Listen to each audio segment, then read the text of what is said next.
1998 সালে কংগ্রেস ভেঙে তৃণমূল কংগ্রেস তৈরি হয়েছিল শাসক সিপিআইএমকে ক্ষমতাচ্যুত করবার জন্য। নেপথ্যে ছিল বিজেপি এবং আরএসএস। 2026 সালে তৃণমূল কংগ্রেস ভেঙে নব্য তৃণমূল ব্লক তৈরি হচ্ছে বিরোধী সিপিআইএম এর উত্থানকে আটকানোর জন্য।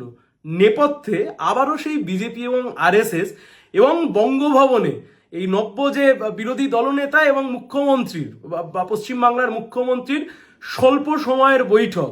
আসলে পশ্চিমবাংলার বুকে তৃণমূল কংগ্রেসের চলে যাওয়া আর তৃণমূল কংগ্রেসের উঠে যাওয়া এই দুটোই ছিল ইনএভিটেবল ইনসিডেন্ট, এই দুটোই ঘটে গেছে। কিন্তু এই যে তৃণমূল কংগ্রেসকে ভেঙে আবার নব্য তৃণমূল, জাভেদ খানের মধ্যে এখন ভালো তৃণমূল খুঁজে পাবে বিজেপি, শ্রমিক ভট্টাচার্য, ঋতব্রত ব্যানার্জির মধ্যে এখন ভালো তৃণমূল খুঁজে পাবেন শ্রমিক ভট্টাচার্যরা। গুলশান কলোনি বলে যে গুলশান কলোনির কথা সামনে রেখে এতদিন ধরে বিজেপি ধর্মীয় উস্কানির তাস খেলেছে, সেই গুলশান কলোনির জাভেদ খান, সেই জাভেদ খানের মধ্যে এখন নব্য তৃণমূলের মধ্যে ভালো তৃণমূল খুঁজে পাবেন। যে ঋতব্রত ব্যানার্জির বিরুদ্ধে ধর্ষণের অভিযোগ রয়েছে বালুরঘাট থানায়, তাদের মধ্যেও এখন নব্য তৃণমূলের মধ্যে ভালো তৃণমূল খুঁজে পাবেন স্বাভাবিকভাবেই।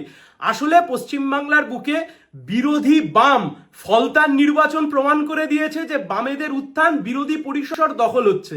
ঠিক ফলতার নির্বাচনের পর থেকে পশ্চিমবাংলার বুকে এই নতুন রাজনৈতিক সমীকরণ শুরু হয়েছে।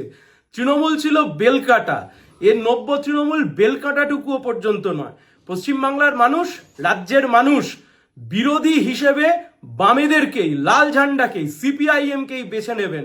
রাস্তার লড়াই হোক অথবা বিধানসভার অভ্যন্তরে মোস্তাফিজুর রহমান আমাদের একমাত্র বিধায়ক, তার লড়াই। আগামী দিনে বামপন্থীরাই, লাল ঝান্ডাই, সিপিআইএম বিরোধী হিসেবে পশ্চিমবাংলার বিরোধী পরিসর, সেই বিরোধী পরিসরের রাজনৈতিক দল। গণতন্ত্রের পক্ষে, গণতন্ত্রের মধ্যে শাসক যেমন ইম্পর্টেন্ট, বিরোধীও ইম্পর্টেন্ট। সেই বিরোধী পরিসর তৃণমূল 80টা বিধায়ক নিয়েও যে কাজ করতে পারলো না, একজন বিধায়ক নিয়েই সিপিআইএম, লাল ঝান্ডা সেই কাজ করবে।